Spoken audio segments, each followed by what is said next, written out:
So 25 years old, don't worry. Any mistake is an income, is a wonderful revenue for you. So I told myself and told my young people, before 20 years old, be a good student. When you do entrepreneur, just learn some experience. Before 30 years old, follow somebody. Go to a small company. Normally in a big company, it is good to learn processing. You are a part of a big machine. But when you go to a small company, you learn the passion, you learn the dreams. You learn how to do a lot of things at one time.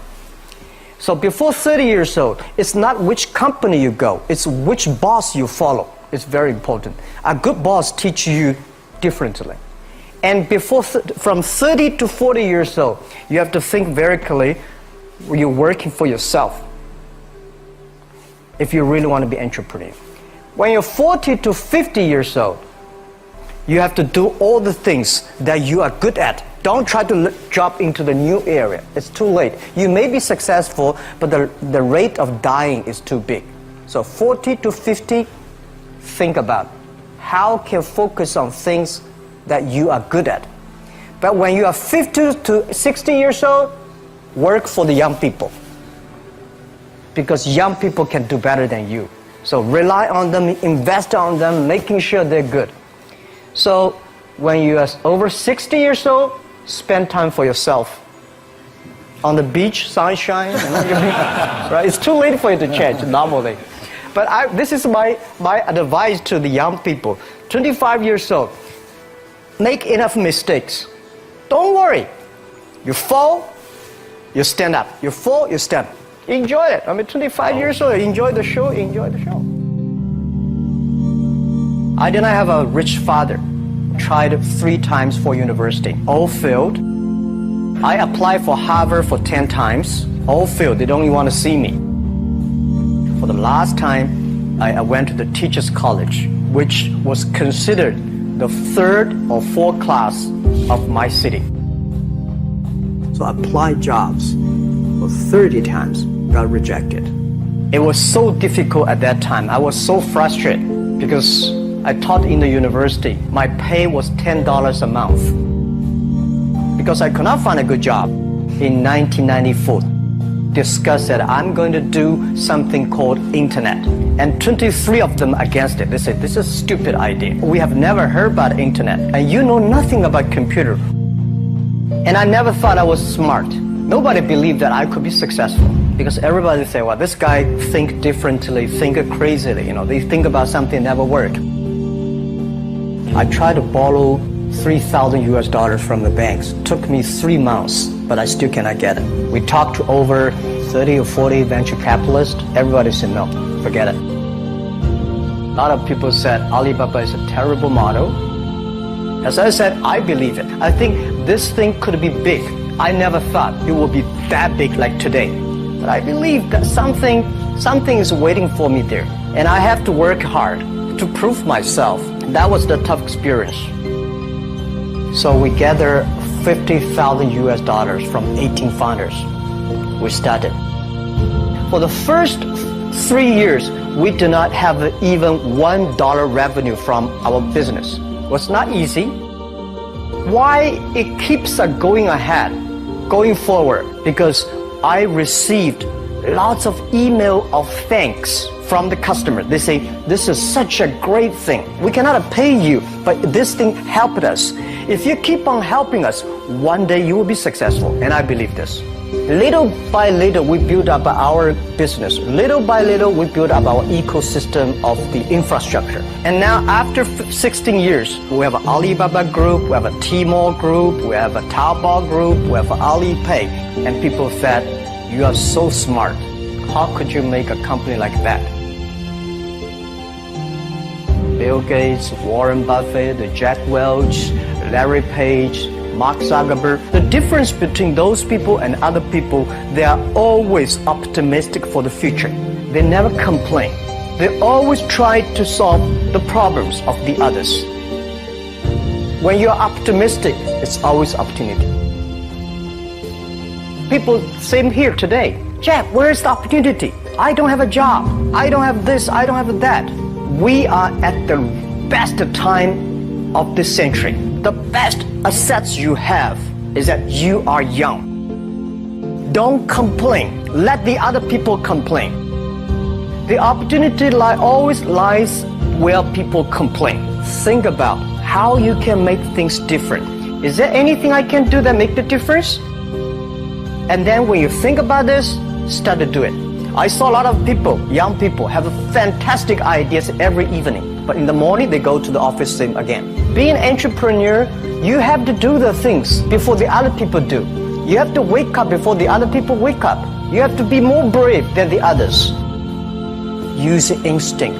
Everything you do is to the need of the customer. To everybody, to any person, tomorrow is new. Make the move, make the action.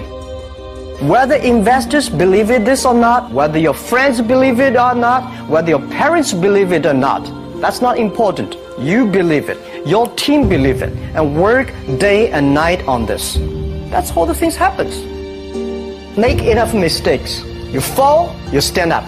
Any mistake is an income, is a wonderful revenue. Don't worry about the money. Money follow the people. People should follow the dreams. If you have a dream, just to go ahead. I think nobody can conquer the world. We only can serve the world. Either work for the others or work for yourself. And I choose the way, work for myself. Working for myself, that means working for the society. If you really want to work for yourself, think about the others. Because only when the other people are successful, when the other people are happy, you will be successful, you will be happy. I think today people worry a lot about the world, about the economy, China, economy in the world. But I'm very optimistic. When people start to worry, that is the opportunity is. I worry about the blood testing, and she created good things. And I think great innovations, great companies always happen in the tough times.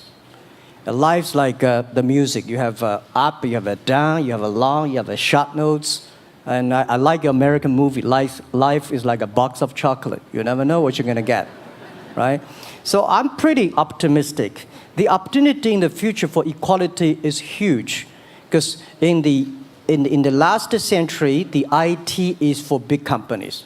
The globalization is for big companies. But now with the technology, we can serve those 80% of the companies that never been served. We can serve the 80% of the young people that have never been served. Technology for internet is so cheap, so easy to use. One of the reasons why we grow in China e-commerce so fast, much faster than the USA, because our infrastructure of commerce in China was too bad. When it is too bad, something happens and goes. Today we are working on the rural areas of China. I can never imagine that China, about 800 million people still live in the rural areas, are farmers. And there are about close to 200 million people. Their income is less than $1 per day. And before the internet, it's impossible for these guys to reach the PC because it's so difficult. Even people like me, I don't know how to use a PC. But now 80% of the farmers, those people using mobile phones. When you have the mobile phones, the internet, the data, things change a lot. So I'm excited about the future. People always worry. I love the young kids sitting there and talking about the dream, the hopes, because if they have the hope, we have the hope. That's what I believe. And let's just take what you do. And I've loved every description I've ever heard about how you serve people, and your story about the bamboo farmers and your wife and her friends. It was fabulous. But where's this going? What are you going to do? What are your plans to maximize the use that people in remote rural areas of China can make of their cell phones besides ordering your products? How are you going to get it? Are you going to get them in the banking system through cell phones? How? Well, we never know that we can grow so fast. In the past 5 months, we covered 4,500 villages. And these people, normally they use in very traditional way. It took them like we went to a rural area. It took the farmers 2 hours to work to the downtown in the middle of the town and buy things. But today, because the mobile phone, and we can deliver things to their home, to their village within 72 hours. I remember last week I read a very interesting thing. This is amazing. There is a girl, she told me a story. She said her grandfather, 92 years old birthday. And for his life, he always wanted to try one Western style food. But he lived in the rural areas. There's no such restaurant food. So she said, I tried on the internet, book a restaurant dinner for Western food, delivered to that village. And they finally immediately find one restaurant. There are 3 guys. They took like a 3 days bus from Shanghai to that village, made an Italian spaghetti and a beef for them for this 92 years old birthday. And whole village was excited. Everybody started, wow, you can order food, Western style food. So buying almost everything. And also we're helping, there are a lot of farmers, they plant a lot of apples, great apples. But 90% of the apples rotted because there's nobody buy them. They normally buy by track. If you sell the apples, they sell whole track. And using the traditional way, they can sell by whole basket of the apples. But now, because of the internet, they sell by one. Each apple, they sell $1. Or 1 RMB or 2 RMB for each. So the farmers see using internet, they can buy and sell using the mobile phone. That changed their lives. And I think it's exciting. And people need examples when they see, my neighbor made money through online to selling things. My neighbor buy much interesting things online. People start to learn. And more people start to buy the mobile phones. We cannot make all the mobile factories to sell phones to them. Only they know the mobile phone really works, helping change their lives, they start to buy the mobile phones. Just one more question. Do you think this will make the current problems like the current problem in China less likely? That is, if we'll have more market information and the market will drive where the investment goes instead of the government trying to make judgments about, I better build another housing development or office development here, there, or yonder, and you wound up with a bubble. If it comes from the bottom up, is it more likely that fewer bad things will happen? Yeah, I think last week I was in Seattle discussing about the China economy. I think you American people worry too much about the China economy. Well, you see, every time when you start to worry about China goes better. Every time you think China is in problem, we'll get better. But when you have to say, you have a high expectation of China always a problem. Like parents have the expectation of the kids, are the same. But there's a big difference between American consumption because people say, the economy is bad, so China consumption will be good low. No, totally different. You Americans love to spend tomorrow's money. And the other people's money, maybe. Or maybe the children's money. We Chinese love to save money. We are probably the largest country, the safe deposit in the whole world because we've been poor for so many years. When we make money, we put in the banks because someday we know the disaster is coming, so we can spend the money. So when the economy is bad, we still have the money to spend. You guys probably don't. You worry. And the second thing is that China been focusing on developing for the past 30 years. China government so strong on investment, so strong on exporting, but they are too weak on the domestic consumptions. Domestic consumption is not driven by government, it's driven by entrepreneurship, driven by the market, not the government. So in the past 20 years, government is so strong. Now they're getting weak. It's our opportunity. It's our showtime. to see the market economy, entrepreneurship, how we can develop the real consumption. I think if the China developed the great consumption, we have a 300 million middle class. In next 15 to 20 years, we're going to have 500 million middle class. We need to import a lot. So when we start to import, that's a great.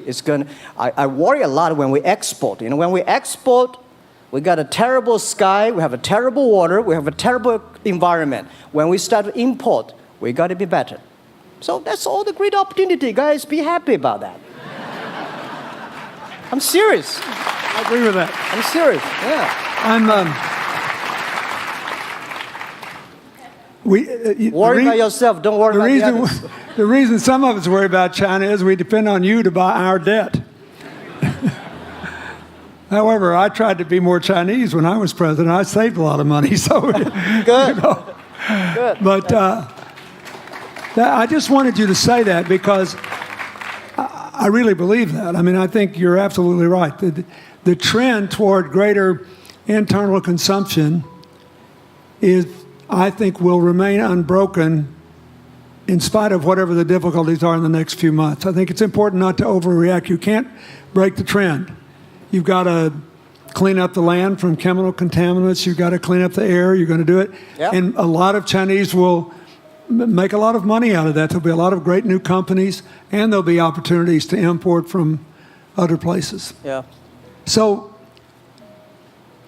can you discuss your theory of what you're doing and other things in terms of whether it advances equal opportunity and social solidarity? Tell them what you think is going to happen.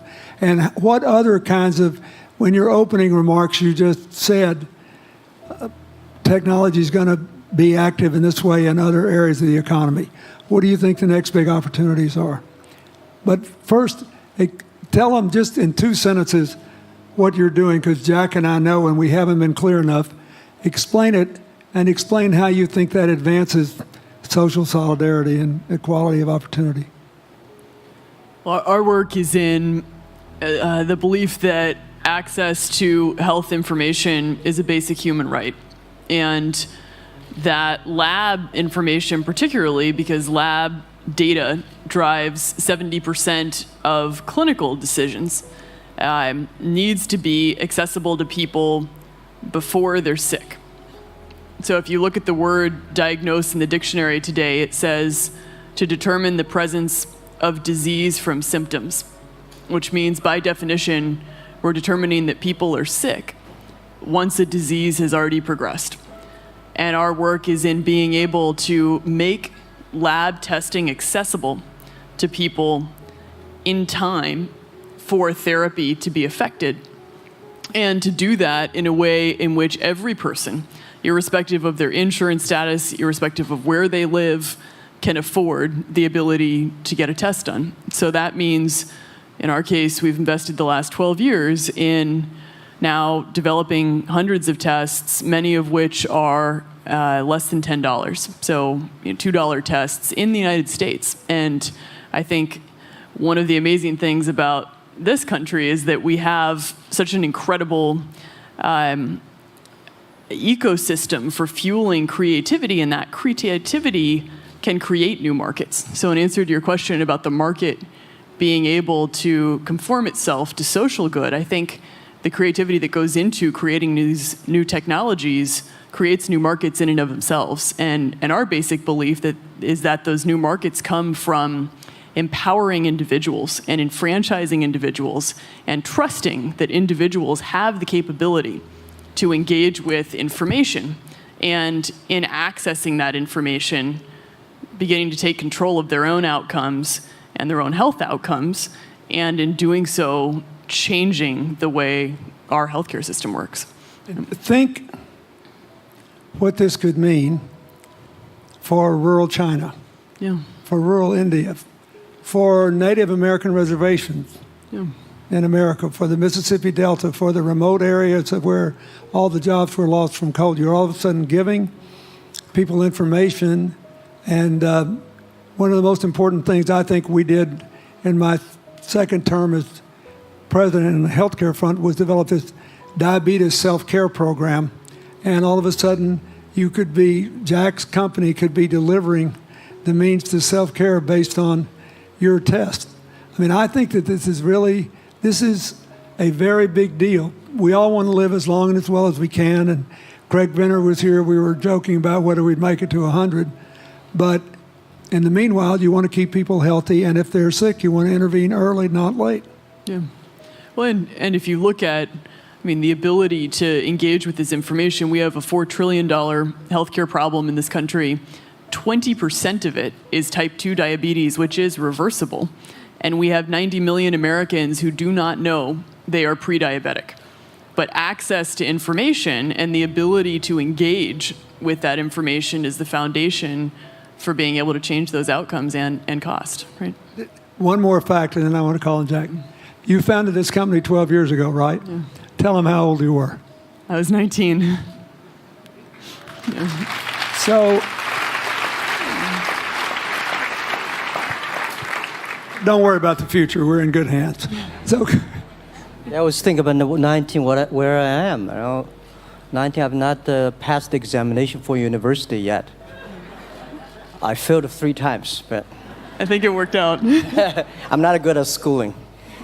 Well, yeah, that's why I give confidence to a lot of young people in China. If Jack Ma can be successful, 80% of the people can be successful. People like her, we're jealous. But, well, equality, I would like to make a little bit technology helping, because yesterday I was joining the UN Women Conference about gender equality.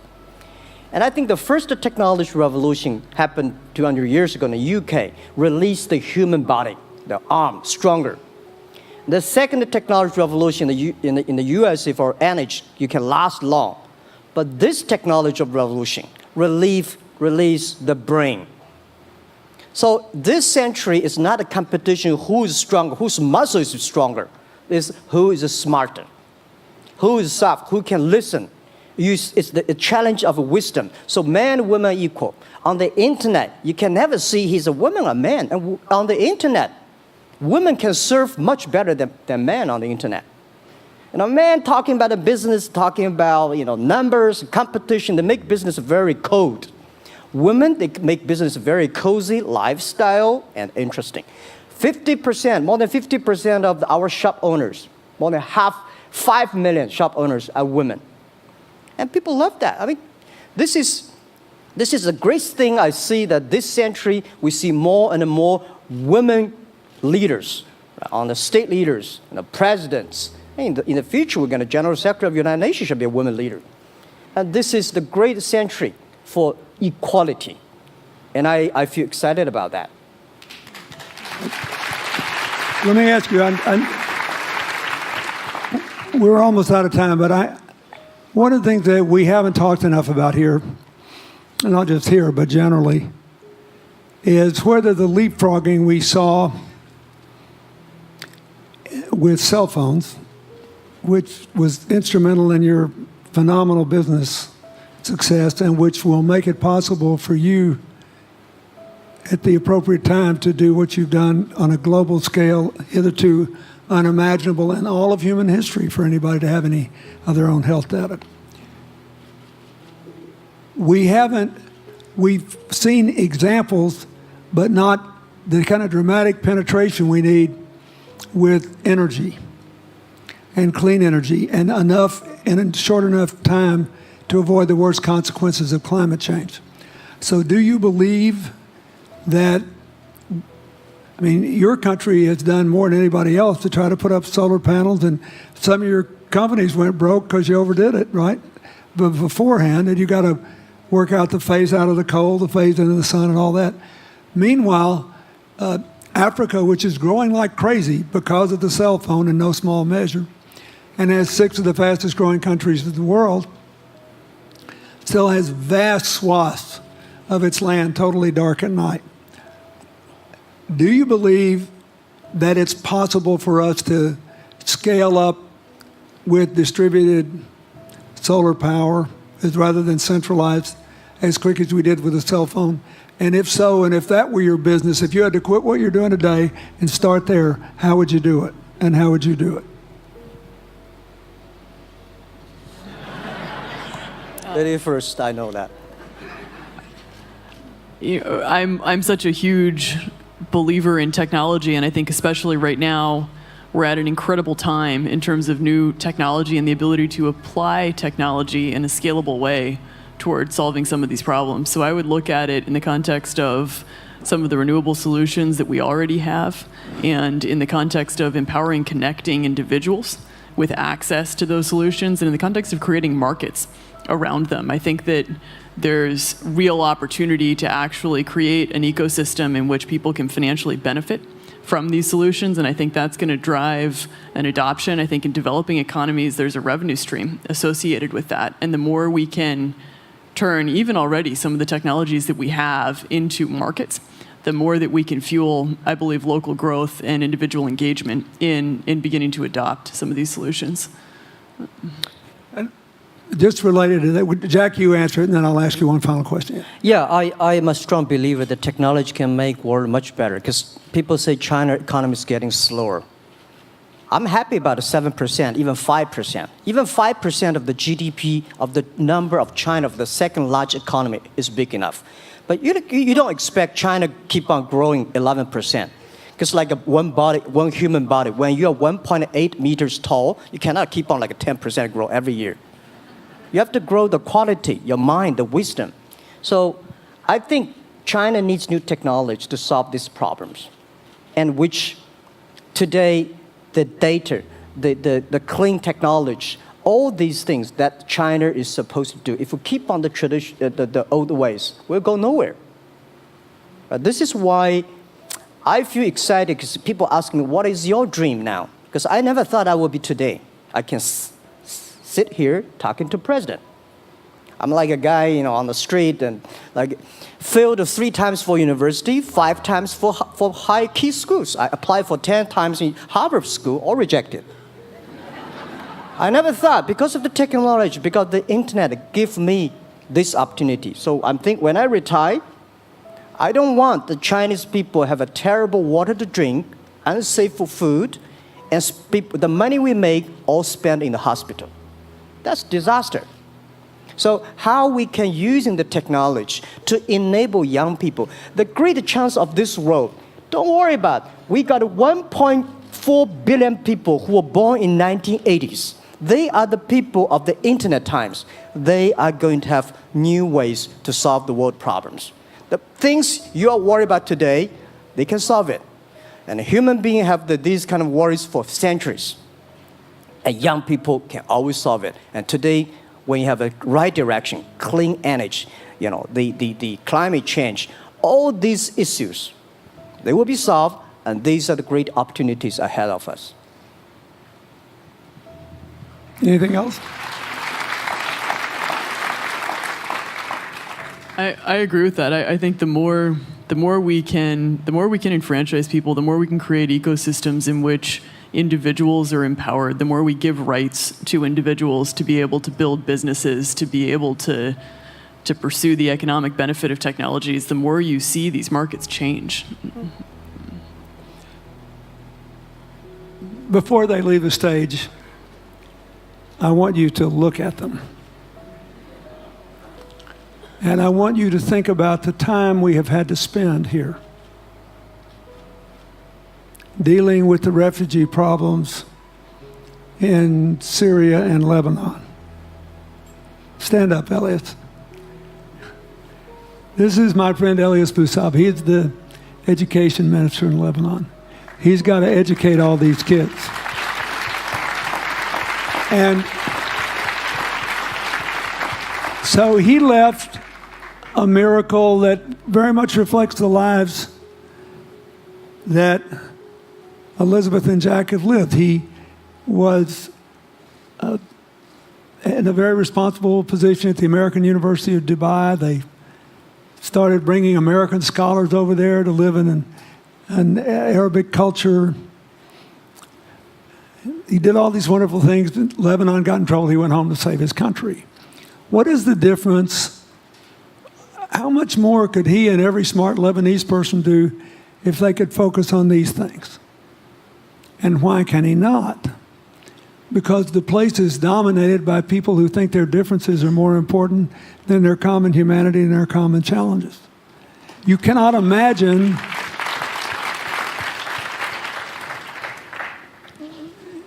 Jack Ma's proud of being Chinese. I like that. He never hid it. He's happy about it. I'm proud to be a global citizen too. Yeah. Yeah. And I imagine Elizabeth's proud to be a blonde-haired, blue-eyed American techno whiz from Northern California. Yes. But they don't, not a word either one of them has said has defined the meaning of their lives or the direction of their work with negative reference to someone else.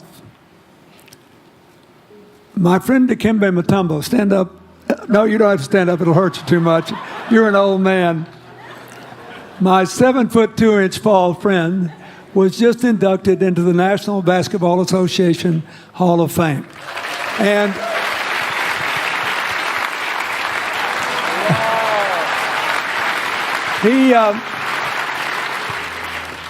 my whole family loves him.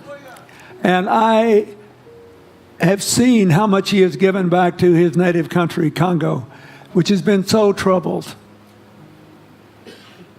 I've known him a long time. We both went to Georgetown University. I did before he was born, I think.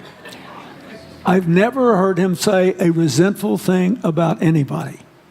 I have seen him give and give and give and try to give the people in his native land opportunities. Why am I telling you this? He's had a good life because he never defined his life with negative reference to anybody else. He never begrudged anybody else's success, and he thought he had an obligation to help other people. I'm telling you, we are back in a time of collective global insecurity where the main struggle is the oldest one in human history, just in modern techno realities. I mean, if you were trying to build the Middle East, you would think about our permanent sponsor here, the ambassador from Oman, who her government tried to help head off a calamitous war in the Middle East over the nuclear issue in Iran. We all pray to God that it'll work out all right. And the lead she made. You look around all these places, wherever people are putting aside their differences and working together, good things are happening. We cannot achieve economic or social equality without living in the factual realities of the world we face, looking at the obstacles, looking at the opportunities, making the best decisions. And those of us who even feel good about ourselves because we think we spend a lot of time giving, our whole goal should be to work ourselves out of a job. One of the things that Bill and Tanny Austin are sitting there with Starkey, they started giving away hearing aids, and then they decided, well, we better teach these young people how to speak. If they get the gift of hearing, they'll have to learn that. So they got into the education business. Sonny Varkey got into the education business and decided somebody ought to do something really dramatic to remind people that the only people that really matter are the teachers. So he gave the first Global Teacher of the Year award last year, and an international panel gave the prize to a teacher from Maine who promptly gave the entire $1 million to her school. The woman never made any money in her life. She gave all the money away immediately. The future is going to be forged by people who think of how to use the modern tools that we are given,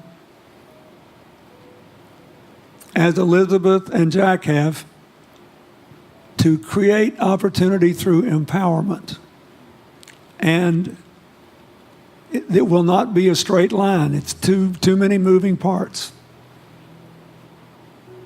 But I just want you to think about that. The reason you feel good looking at them is that you identify with them even though they're different from you.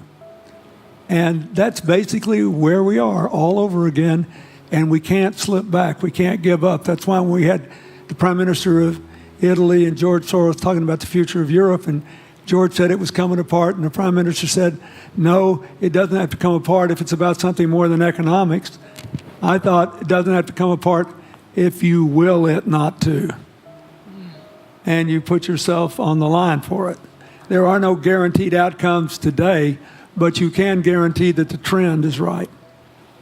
So go ahead, you were going to say something, weren't you? Yeah, I just wanted to add, I mean, as we're talking about the future and from my own experience and looking at all the faces here, I think a huge part of the answer to your question is also to raise our little girls with the stereotype that they can be the best in engineering and science and math. Because when they do in all of these industries, it changes everything. And we need to do that in this country, and we need to do that as parents in other countries. You know? Yeah, I was thinking about if what you say. I think about when you talk about problems, you normally is like a politician. When you talk about opportunities that the business people, I was thinking about how we can using this all the problems that change the problem become the opportunity, and. I don't know. I just feel excited when people talk about problems. I think think about if you can solve one of them, that's the chance. And today, nobody live in this century has so many opportunities and so many tools they can use to change other people's life. And I think in the last century, which I call the IT time, this century is called the DT time, data technology. IT is to empower yourself, make yourself strong. DT is to empower the others. When you empower the others, you empower your future, yourself. So when I listen to you talk, I agree, and I think that's why we were born in this century. That's why how we can use the internet to help more people.